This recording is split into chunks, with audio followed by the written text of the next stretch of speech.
ये है talks news network और आप देख रहे हैं पॉलिटॉक्स, राजनीति का कच्चा चिट्ठा।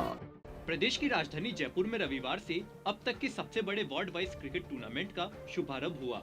इस टूर्नामेंट में पहली बार जयपुर शहर के 10 विधानसभा के 250 वार्ड के खिलाड़ी हिस्सा ले रहे हैं। जयपुर के मानसरोवर स्थित KL सैनी स्टेडियम में स्वाधीन फाउंडेशन की ओर से हुए टूर्नामेंट के उद्घाटन समारोह में पूर्व उप मुख्यमंत्री सचिन पायलट मुख्य अतिथि रहे। तो वहीं कार्यक्रम की अध्यक्षता जलदाय मंत्री महेश जोशी ने की।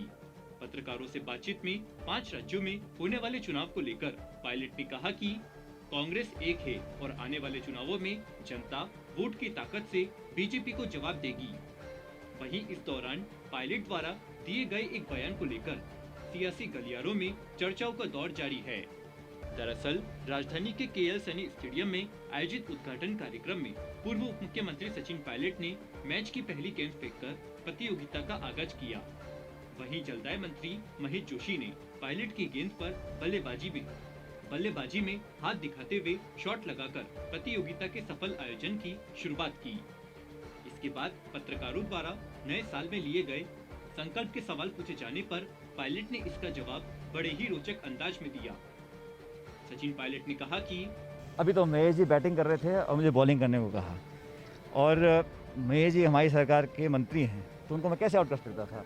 तो मैं तो अच्छी शॉर्ट बॉल डाली है, उन्होंने अच्छी बैटिंग करी है और मुझे पहले ही मेरे को बोल दिया था कि ज़्यादा तेज़ मत डालना। मैंने कहा मैं बिल्कुल स्ट्रेट बॉल डालूंगा। सचिन पायलट के इस बयान पर मौजूद लोग ठहाके मारकर हंसने लगे। इन सियासी गलियारों में एक बार फिर से पायलट के इस बयान की अलग अलग कयासों में चर्चा हो रही है। वहीं एक बार फिर केंद्र सरकार को आड़े हाथ लेते हुए सचिन पायलट ने कहा कि इस नए साल में तमाम जो पॉलिटिकल चुनौतियां हैं उसका हम सब मिलकर सामना करेंगे। 5 राज्यों में चुनाव है, वहाँ पर भी कांग्रेस पार्टी का प्रदर्शन बहुत बेहतर रहेगा। और जैसा बाई इलेक्शन में देखा आप लोगों ने, भारतीय जनता पार्टी लगभग हर बाई इलेक्शन हारी है, हिमाचल में, कर्नाटक में, राजस्थान में।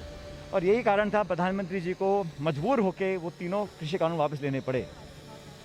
महंगाई जो सबकी कमर तोड़ रही है, मैं उम्मीद करता हूं कि सुदबुद्धि केंद्र सरकार को मिलेगी और चुनाव और राजनीति से हटकर वो इंसान की जो पीड़ा है भारतीयों की उसको समझेंगे।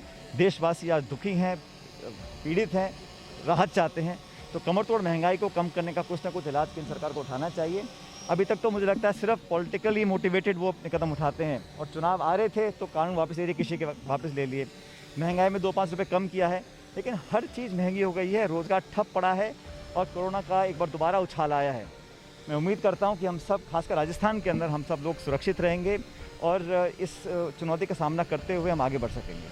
आपको बता दें, रविवार से शुरू होकर अगले 1 महीने तक चलने वाले इस टूर्नामेंट में तकरीबन 300 से अधिक मैच खेले जाएंगे। इस मौके पर उद्घाटन कार्यक्रम के संबोधन में पूर्व उप मुख्यमंत्री सचिन पायलट ने कहा कि साल के शुरू में ही स्वाधीन फाउंडेशन ने जिस प्रकार से इतनी ज़्यादा व्यवस्था बनाई है, मेहनत कर 250 टीमों को इकट्ठा करना, उनके क्वालिफाई कराकर उनका पूरा एक विवेचना करना एक बहुत ही प्रशंसनीय काम है। मैं शुभकामना देना चाहता हूं उन सब खिलाड़ियों को जिसमें पार्टिसिपेट कर रहे हैं, फाउंडेशन के सब पदाधिकारी जिन्होंने कई दिन तक मेहनत कर इस आयोजन को आज यहाँ पर उन्होंने किया है। और मैं उम्मीद करता हूँ कि इस खेल की भावना से, स्पोर्ट्समैन स्पिरिट से नौजवानों के अंदर एक अच्छा मैसेज जाएगा। वहीं जलदाय मंत्री महेश जोशी ने कहा कि जयपुर में पहली बार 250 वार्ड के खिलाड़ी एक साथ खेल रहे हैं।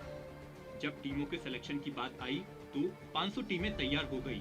राजस्थान में सबसे अधिक क्रिकेट जयपुर में ही खेले जाती है। जोशी ने यह भी कहा कि प्रदेश सरकार की ओर से खेल नीति तैयार की गई है, जिसके बाद बड़े पदों पर खिलाड़ियों को नौकरियां भी दी गई है। ऐसे में धीरे धीरे प्रदेश में खेलों को लेकर माहौल तैयार हो रहा है, जो एक अच्छी बात है। पॉलिटॉक्स ब्यूरो, जयपुर। ये है टॉक्स न्यूज नेटवर्क और आप देख रहे हैं पॉलिटॉक्स, राजनीति का कच्चा चिट्ठा।